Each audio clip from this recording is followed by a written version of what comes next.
Бројки со Наташа Мерсовска на Радио Слободна Македонија. Простор за пад на цената реално нема. Значи, цените во Македонија го достигнаа некое минимално ниво, иако сметаат корисниците секогаш дека може подолу да одат цените, сепак ова ниво на цени кое што сега го имаме е, мислам, на едно ниско ниво и операторите тешко дека ќе можат драстично да отстапат од тоа. Но секој нов оператор, како што е случајот со Лајка Мобайл, сака да си го избори своето место на пазарот, така да има периоди на промотивни цени, некои пакети ќе ги задржи и понатаму. Самата борба и самата конкуренција на пазарот ќе донесе до намалување на цените, пак ќе повторам, иако тие се во Македонија доста ниски. Минатата година најавивте дека се испитува пазарот за распишување на оглас за трет мобилен оператор. Може ли да не кажете дали има заинтересирани и до каде е постапката? Агенцијата ги превзема минатата година сите мерки кои што се во нејзина надлежност да овозможи влез на нови оператори на пазарот.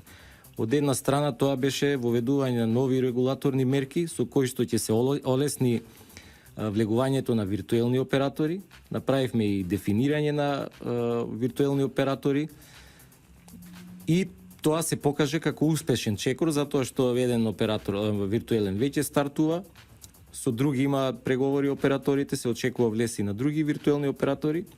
Иако се тие виртуелни по дефиниција, тоа за граѓаните не значи ништо, значи тие си добиваат сим картички со собствен префикс, значи тие се сепак оператори. Што се однесува на прашањето за влез на трет мобилен оператор, и тука имавме огромни активности минатата година. Процесот на ослободување на дел од фреквентниот спектар заврши во март оваа година, така да сите предуслови се исполнети за да се овозможи влез на трет мобилен оператор. Таа новосоздадена ситуација ние на широко ја промовиравме, ги информиравме сите оператори од регионот, па и пошироко, дека постои таква можност. Со некои од нив имаше и директни разговори. Сепак се работи за огромна инвестиција и треба да си направат и сериозни испитувања на пазарот. На прак сме на комплетно нова револуција во мобилната технологија, на прак сме на појава на 5G мрежите, така да ако во моментов нема интерес, наскоро секако ќе има, затоа што основен ресурс за работа на мобилните технологии, на мобилните оператори е слободен фреквентен опсек. Тоа го овозможивме и се надевам дека во иднина ќе се појави и нов оператор кој што долго го очекуваме. Кога веќе го споменавте 5G, воведувањето на 5G, дојде Телеком, односно Телеком најави дека од наредната година ќе почне кај нас да стартува. Има ли услови за тоа?